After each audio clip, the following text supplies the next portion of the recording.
You know, like, to be honest, like, there are times when something just happened to you and you just decide to take a plunge into something and you start to explore it just out of interest.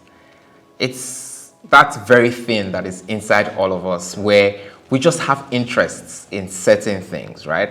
I remember growing up, I always wanted to go to space, you know, and see the planets with my own eyes. I learned everything about the solar system, by the way. Like, I did all of that stuff. But, you know, there were times when even with photography, when I look back into the day, I remember there were times we had cameras that we would make pictures with my younger brother and I, and you know, my siblings, and we would make pictures with those cameras, all sorts of images. I can't even remember most of those what those images look like right now. But then after we're done, you know, we'll take the film and send it to a studio so they can develop it, you know, and send us, you know, copies of what we shot. So most of the time we don't even know, you know, what they look like until they come back. And there were times when you would, we had a camcorder and you always just wanted to record stuff, you know, and those times I had zero idea, you know, about what I was doing, to be honest. I had zero memories. I moved on to so many other creative energies growing up after that experience.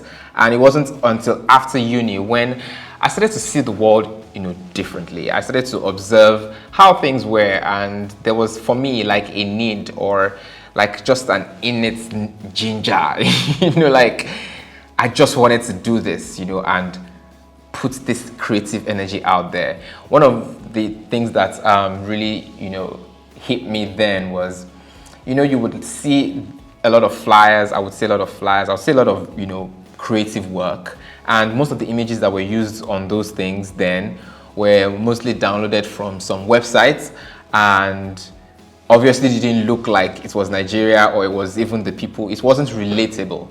And most of the time when you also look at a lot of foreign international like channels, they tend to give the perspective. You know, there was this continuous perspective. I didn't even observe it or notice it until after a while, because growing up, you keep watching, you know, all these channels, and they keep showing Africa in a certain way. They keep showing your environment in a certain way. And you go through that environment, you travel even within the rural and even within the like city environments, you still see beauty in your environment. And then you're not seeing that beauty being represented in your reality. So it then became a little bit worrisome for me, and I started to see things around me, and I felt like, come on, I could take a picture of this, you know. So I started playing with cameras like after school, and I actually started gaining major interest at that point in time, and it was a very, very interesting journey. Interest drove the whole thing, I would say. It developed into passion. I think that's the fuel that drives everything, to be honest. I think that's like the first thing I'm going to be talking about in this video. But interest like drives everything. So for example, yeah, I would read a whole chunk of information off different websites or different random places online and wherever I can grab information from.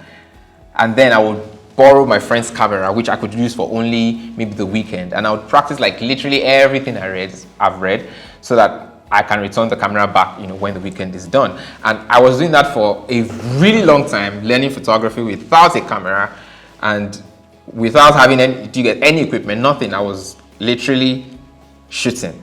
I actually started to shoot for like 2 years without even owning a camera, and at some point started to make money in photography without owning a camera. So I feel like first off, interest and passion drove the whole thing. I just wanted to explore. Like, even what I was borrowing the camera for the first time wasn't even to do anything. It was just to, you know, go somewhere, take some pictures, landscape, up, down, left, right, center, anyway. Like, yo, I was in it, man. Like, yo, I was like doing, like going on that creative journey without even realizing that I was actually going on that journey, until the point where it hit like, oh, you're actually kind of like getting really good at this. You can actually start making money. So I mean, the business of photography is something I'll be talking about later in the future. But in my own story, I started to like, my real energy was that I wanted to represent and show like my own reality the way I am seeing the reality. I wasn't necessarily trying to be some advocate or like, oh, I need to show Africa in a certain way. It was more like, I could actually personally see the beauty. You know, I do a lot of travel, so there are times that I would travel to Kogi State and go on a boat and see River Niger and River Benue, you know, coming together. And just that sight alone, the beauty, like, it's so world class. Like, you can't find that anywhere. But people, you know, I see it in a certain way until I can photograph it before you might necessarily then see it through my own perspective. But for me, that was my energy, that was my drive. I really wanted to show the beauty that I could see in the environment I was in, that it wasn't necessarily being represented in even within my area and even on a global scale. So for me, that was like the first thing for me. Like, so I started to like just, you know, explore all of that, and it was a very, very, very interesting journey that I did for a very long time. I really said to myself that, to be honest, it's not up to these international bodies or broadcasting channels to really tell us who we are as a people. It is up to us. Only you can tell your story. Only you. I think it's your responsibility and your duty to show who you are, not just as yourself, but as a people. People could mean many things. It could mean family, friends, tribe, language, music, culture, art, opinion, aesthetic, perspective, people.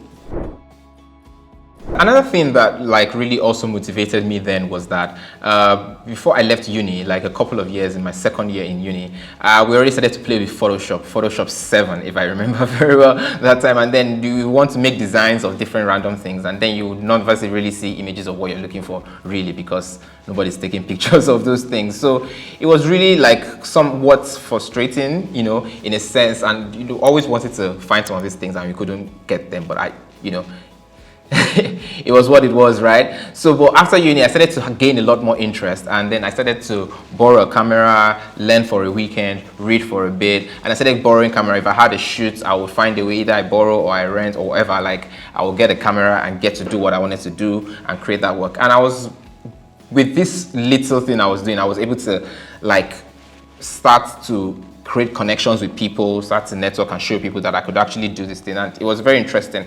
4 years after that, I really felt like I needed to develop, like, observe and experience what working in the international scene would be like, what industry standard would also be like with, you know, photography, working with, you know, world standard people and all that. So I got the opportunity to go to New York Film Academy for a while, and in that experience was all a different experience entirely, in the sense that when it comes to technicality of photography, I kind of like already had my way around all of that because I was already, you know, doing my stuff already. But what I really say that I gained with that was a lot more introspective into who I was as an artist, how to see, how to express myself, what my purpose, or how I can channel my purpose as a person into an image. And it was very interesting experience. It was a very interesting experience working with people like Chris Knight, who I really look up to right now, and people I can never forget, like Nancy Burson. So it was a very interesting experience. I got to meet a lot of amazing people that I'm still, you know, connected with today. And, you know, you see people from different perspectives, different